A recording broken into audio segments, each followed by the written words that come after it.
तो गांव के आत्मा की आज हम बात करेंगे, क्योंकि ग्रामीण व्यवस्था में इस देश की आत्मा गांव में बसती है। लेकिन उससे पहले आज विस्तार न्यूज के मंच पर आप मौजूद हैं। 1 साल विस्तार को हुए हैं।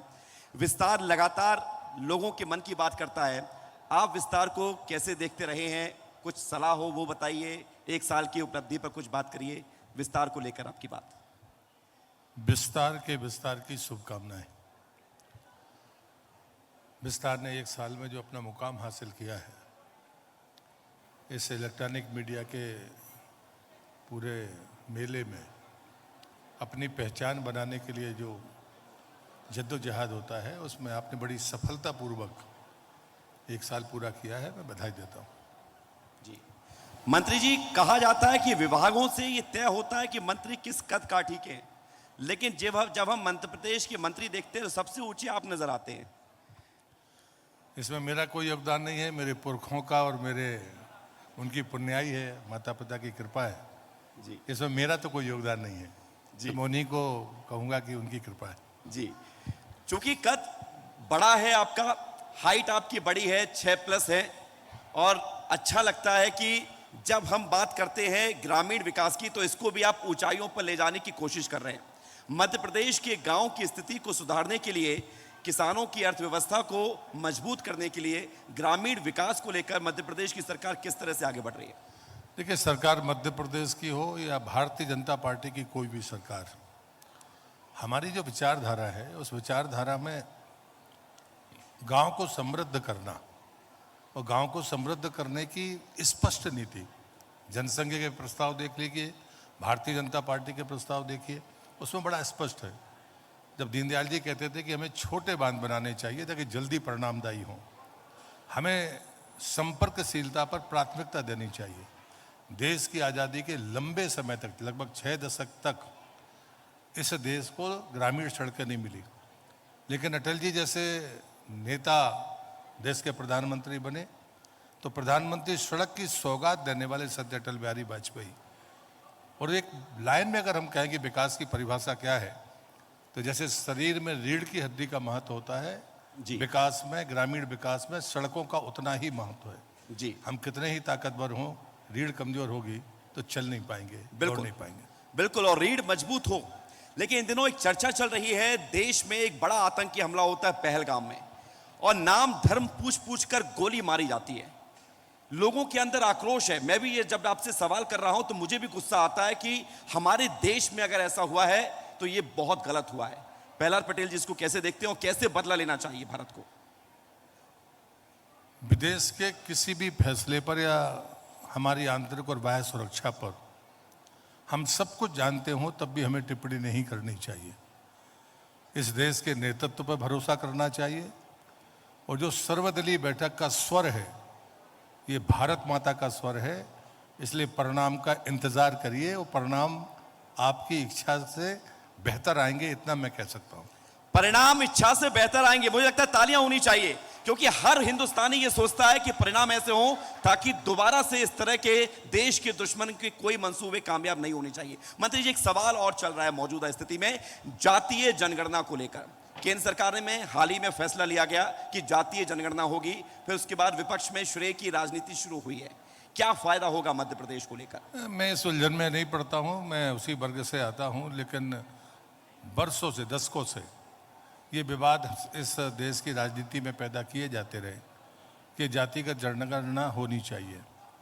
कुछ लोगों ने इसके स्लोगन भी दिए कि जिसकी जितनी हिस्सेदारी, जितनी उसकी भागीदारी होनी चाहिए।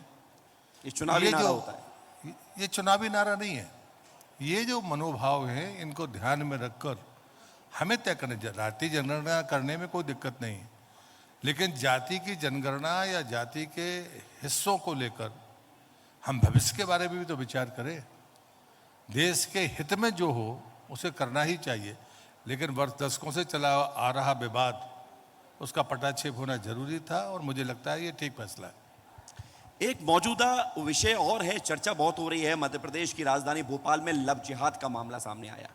कैसे लड़कियों का वीडियो बनाया गया, उनके साथ रेप होता है, ब्लैकमेलिंग होती है, मारपीट होती है, और 1-2 नहीं 25-30 कई लड़कियों के वीडियो सामने आते हैं। आरोपियों को गिरफ्तार भी किया जाता है। मध्य प्रदेश पुलिस SIT भी बनाती है।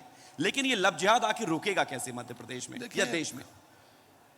हमारे वैचारिक संगठन या हम खुद, हमारे जैसे कार्यकर्ता इस बात को बड़ा स्पष्ट कहते रहे, लेकिन हमारी सदैव आलोचना होती रही। कभी कोई गुंडा कहता था, कभी कोई कुछ और कहता था, लेकिन सच्चाई यही है जो आप मुझसे पूछ रहे हैं। और इस सच्चाई का समाधान ये है कि हमें सतर्क भी होना होगा, सशक्त भी होना होगा और संस्कारवान भी होना होगा, ताकि ये परिस्थिति का निर्मित ना हो। और हमें जब मैं ये बात कहता हूँ, तो जो बात आप जम्मू कश्मीर के बारे में कह रहे थे, पुलवामा के बारे में, जी, ये इससे कम नहीं है। और इसलिए मुझे लगता है कि इन बातों को हल्के में नहीं लेना चाहिए। और जो लोग इनके खिलाफ लड़ रहे थे, उनको जिन लोगों ने भी गुंडा कहा है, उनको ठीक है, सार्वजनिक माफ़ी मांगने में शायद हिचक होगी, घर बैठ कर तो माफ़ी मांगनी पड़ेगी कि यार हम गलत बोलते थे। आपने एक बात कही कि सतर्क रहना पड़ेगा, तो कैसे बेटियों को सुरक्षित रखें? सतर्कता क्या बरतनी चाहिए? क्या बेटियों को बाहर नहीं निकालना चाहिए? नहीं, मैंने तीनों बातें कही हैं, संस्कार भी कहा है, सशक्त भी कहा है, मैंने तीनों बातें कही हैं। जी। और इसलिए मैं नहीं मानता कि घर से बाहर नहीं रखना चाहिए। ये वो देश है जहाँ पर हमें, नारी को हमने अपनी बराबरी का नहीं, हमसे ऊपर दर्जा दिया है। और ये कहानियों में नहीं है, गुलामी के काल के की कुरीतियों को अगर हम ढूंढने की कोशिश करेंगे तो ये गलती होगी। मैं बिल्कुल नहीं मानता कि हमारी बेटियां, हमारी बहुएं या कोई किसी को स्वतंत्र रूप से घूमने की इजाज़त नहीं होनी चाहिए, बिल्कुल होनी चाहिए। लेकिन जो ऐसे लोग हैं जिनको अपराधी कहना भी शायद छोटा शब्द होगा, ऐसे लोगों के खिलाफ कार्रवाई करने का सामर्थ्य हमारे भीतर होना चाहिए। मध्य प्रदेश तो उद्यम शांति होना का चाहिए। टापू माना जाता था मंत्री जी। अब मध्य प्रदेश को क्या किसी की नजर लगी है या कोई ऐसी ताकतें हैं जो मध्य प्रदेश में अशांति फैलाना चाहती है लव जिहाद करके? मध्य प्रदेश अभी भी शांति का टापू है, ये गलतफहमी किसी को नहीं रहनी चाहिए। और इसलिए जो भी अपराध कर रहे हैं या इस प्रकार का जो अपराध कर रहे हैं, उनको भी वही सजा मिलेगी जो अपेक्षा आप पाकिस्तान के बारे में करते हैं। ये बात आप तय मानिए। अब आपकी राजनीति यात्रा से जुड़ा हुआ सवाल करते हैं। लोग जानते हैं, समझते हैं, केंद्र में भी आपने बड़ी भूमिका निभाई, राज्य में भी बड़ी भूमिका निभा रहे हैं। आपको किस में ज़्यादा मजा आता था? क्या अच्छा लगता था? श्री अटल जी कहते थे कि काम कोई छोटा बड़ा नहीं होता, जी, आपकी नीयत क्या है, आप करना क्या चाहते हैं। जहाँ जिम्मेदारी पार्टी ने दी थी, पहले केंद्र में काम किया, अब राज्य में जिम्मेदारी है तो राज्य में काम कर रहे हैं। मुझे लगता है कि वहाँ पर आप योजनाएं बनाते थे, धन देते थे, यहाँ पर क्रियान्वयन का मौका है, इतना फर्क है। ये अनुभव मेरे जैसे व्यक्ति को नए सिरे से मिल रहा है। तो आपको जानकारियाँ होती थी लेकिन आप कर नहीं सकते थे, यहाँ करने का मौका है तो कर रहे हैं। आपने प्रधानमंत्री नरेंद्र मोदी जी के साथ काम किया है। कुछ ही देर में प्रधानमंत्री मोदी देश को संबोधित करने जा रहे हैं।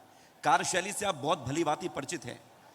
क्या पीएम मोदी इस पूरे मामले को लेकर, पहलगाम हमले को लेकर सोच रहे होंगे? क्या, किस तरह से क्या होने वाला है, देश में क्या बड़ा होने वाला है? देखिए, जैसे कल भारत सरकार ने कहा है कि 7 तारीख को जो चिन्हित स्थान है पहले चरण में, वहाँ पर मॉकड्रिल होगी। मॉकड्रिल का मतलब अगर युद्ध होता है तो हम अपने लोगों को इस बात के लिए तैयार करें। देश तैयार करने का मतलब होता है कि आम आदमी का तैयार होना। वो घायल अवस्था में किसी को देखता है तब क्या करेगा, बचने का रास्ता क्या है, बाकी चीज़ें क्या है। युद्ध होता है और इसलिए युद्ध की तैयारी कोई भावनात्मक तरीके से नहीं होती है, युद्ध की तैयारी जमीन पर होती है। और ये हमारे उस नेतृत्व के अनुभव का और उसकी गंभीरता का परिणाम है। और इसलिए मुझे लगता है कि कल का दिन जब शुरू होगा तो ये शायद पाकिस्तान की उल्टी गिनती शुरू होगी। जी, एक सवाल आपके विभाग से जुड़ा हुआ है। कई गांवों में ग्राम पंचायत भवन नहीं है, ये चिंता आपने भी जाहिर की है। इसकी संख्या लगभग 13,000 के आसपास है। अगर मैं गलत हूं तो मुझे करेक्ट करिएगा। क्या इस दिशा में सरकार पंचायत भवन बनाने जा रही है ताकि कम से कम काम बढ़े, पंचायत के माध्यम से गांव का विकास हो? देखिए, बिना पंचायत भवन के कोई पंचायत बेहतर काम नहीं कर सकती। शायद अटल बिहारी वाजपेयी की जन्म शताब्दी थी, जब हमारे ध्यान में ये बात आई थी तो मैंने पूछा था, तो जो 1400 नई पंचायत बनी है वहाँ पंचायत भवन नहीं थे। कुल कमोबेश इतनी ही ऐसी पंचायतें हैं जहाँ पंचायत भवन नहीं है।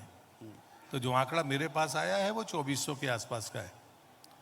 बाकी पुराने भवन हैं जो छोटे भवन हैं। तो ई पंचायत के लिए अगर पंचायत भवन बनाना तो पहली बार ही 1153 पंचायत भवन की पहली किस्त स्वयं प्रधानमंत्री ने जारी की थी और मैंने उसको आने वाले 50 साल तक वो कम ना पड़े, ई पंचायत के लायक हो, इस आधार पर डिज़ाइन को बदला है। भारत सरकार उसमें 20 लाख रुपए देती है, लेकिन हमने उसको 37.5 लाख और 48.5 लाख की कीमत का बनाया है। क्योंकि राज्य में अब कोई निर्माण अगर आप करते हैं, ग्रामीण क्षेत्रों में हमारे कोई भवन ऐसे नहीं है जो 2 मंजिला जा सके। जो मैंने डिजाइन करवाए हैं वो 3 मंजिला जा सकते हैं जी। उसमें जनपद के भवन भी हैं, जिला पंचायत के भवन भी है। और जो 25 दिसंबर 2025 तक शायद मैं ये आपसे कह पाऊंगा कि जो मेरे पास है जानकारी के, जहां पंचायत भवन नहीं है ऐसी पंचायत में भवन हो जाएंगे।